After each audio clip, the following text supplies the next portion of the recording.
মৌলভীবাজারের সব চা বাগানে শুরু হয়েছে বছরের প্রথম প্রুনিং কার্যক্রম। চা গাছকে সতেজ রাখার জন্য আধুনিক ছাঁটাই পদ্ধতিতে প্রুনিং করা হচ্ছে, যাতে নতুন বছরের শুরুতেই উৎপাদন ক্ষমতা বৃদ্ধি পায় এবং চায়ের মানও বজায় থাকে। বিস্তারিত দেখুন প্রতিবেদনে। বছর শেষে চায়ের উৎপাদন ক্ষমতা বাড়াতে মৌলভীবাজারের সবকটি চা বাগানগুলোতে এখন প্রুনিং কার্যক্রম শুরু হয়েছে। গাছকে দীর্ঘস্থায়ী সচল সতেজ রাখতে চা গাছের মাথা বিভিন্ন ধরনের ছাঁটাই পদ্ধতিতে প্রুনিং করা হয়। শ্রমিকেরা সকাল থেকে বিকাল পর্যন্ত এই প্রুনিং কাজে ব্যস্ত সময় পার করছেন। বছর শেষে স্বাভাবিক নিয়মেই প্রতিটি বাগানের চা গাছে পাতা উৎপাদন সক্ষমতা কমে আসে।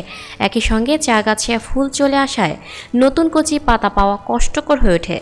এতে নতুন বছরের শুরুতে চায়ের উৎপাদন স্বাভাবিক রাখতে জেলার সবকটি বাগানের সেকশন জুড়ে প্রুনিং শুরু হয়েছে।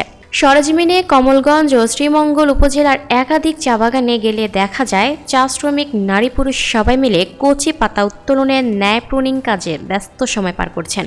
শ্রীমঙ্গল এক চা বাগানের শ্রমিক সর্দার উজ্জ্বল জানান, প্রতি বছর মার্চের শুরু থেকে টানা ৮-৯ মাস চা উৎপাদন প্রক্রিয়া চালু থাকলেও ডিসেম্বরে এসে তা বন্ধ হয়ে যায়। ঠিক এ সময় পুরো জানুয়ারি মাস জুড়ে বাগানগুলোতে চায়ের উৎপাদন ক্ষমতা বাড়াতে আধুনিক পদ্ধতির এই প্রুনিং কাজ চলতে থাকে।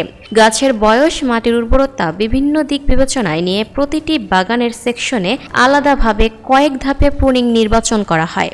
চা শ্রমিক রাজু হাজরা জানান, কয়েক ধরনের প্রুনিং এর মধ্যে সবচেয়ে প্রচলিত প্রুনিং হলো কলার প্রুনিং, লাইট প্রুনিং, লো প্রুনিং ও ক্লিন প্রুনিং। তবে গাছের একটি ডাল রেখে পুরো গাছ ছাঁটিয়ে দেয় এই নতুন পদ্ধতির প্রুনিংকে ব্রিদার বলা হয়। মৌলভীবাজার জেলার বেশ কিছু প্রতিষ্ঠিত বাগান এই পদ্ধতি ব্যবহার করে চায় উৎপাদন সফলতা পাওয়ার কথা জানিয়েছে। তবে প্রুনিং এর এক ধাপ কাজ পুরো সম্পন্ন হয়ে গেলে গাছের গোড়ার আগাছা নিধনও একই সঙ্গে সার প্রয়োগ করে রাখা হয়। পরবর্তী সময়ে বৃষ্টির পানি পেয়ে গাছ সতেজ সবল হয়ে কচি পাতায় ভরে উঠবে। ৮ ইঞ্চি সমপরিমাণের লম্বায় পাতা জন্মালে নতুন বছরের শুরু মার্চ অথবা এপ্রিলে শ্রমিকেরা পাতা উত্তোলন কাজ করবে। শ্রীমঙ্গল MR খান চা বাগানের ব্যবস্থাপনা পরিচালক সিরাজুল ইসলাম চৌধুরী জানান, বাগানে ডিসেম্বর মাসে প্রুনিং কার্যক্রম সম্পন্ন করেছে। সিলেট অঞ্চলের প্রবীণ চা বিশেষজ্ঞ ও বাংলাদেশ টি অ্যাসোসিয়েশন সিলেট শাখার চেয়ারম্যান GM শিবলি গণমাধ্যমকে জানান, চায়ের উৎপাদন ক্ষমতা বাড়াতে ডিসেম্বর মাস থেকেই মূলত প্রুনিং কার্যক্রম হয়ে থাকে। প্রতিটি বাগানে চায়ের উৎপাদন ও পাতার গুণগত মান বাড়াতে 50 ভাগে প্রুনিং করা হয়।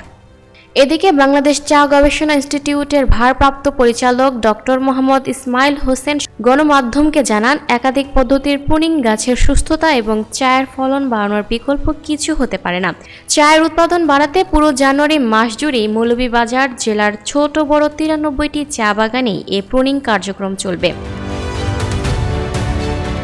Lucky Akter, up to date news, Dhaka.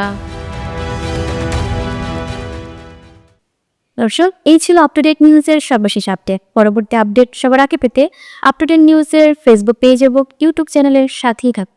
ধন্যবাদ।